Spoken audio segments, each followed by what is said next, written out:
I mean, I just, thought that I'd show this clip of, from Straight Eight, because here Tom kind of reenacts his day-to-day life. So he creates, the classic home movie is a document. It's a raw, uncrafted sort of observation of day-to-day life.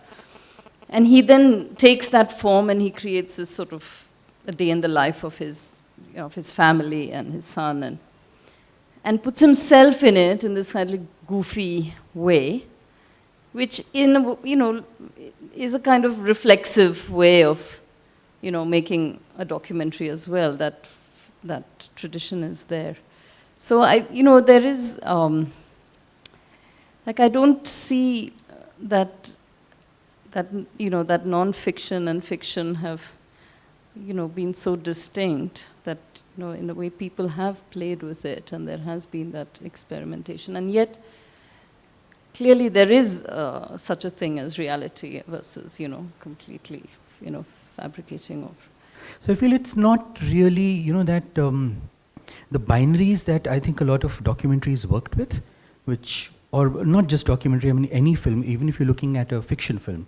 So it's usually this good versus evil kind of thing, that most films play out around. And documentaries pretty much followed the similar structure. There was a good party and an evil party and so on, with good reason. But I feel that, our entire take on, let's say, a subject has in some way to be a little more complex than that, and include the awareness of how images are being made and accessed and consumed these days. So it's interesting. It's very interesting what really is going on. And is it original? Is it not? Are they evolving a new language? We'll find out. We'll really find out in due course of time. So whatever I do, I mean, even now, I don't think I'm very conscious of being experimental. I mean, I think Veena and I have been having this conversation that I'm not doing anything that I want. This is just the way that I think I know how to do work. And I think for me that sort of instinct is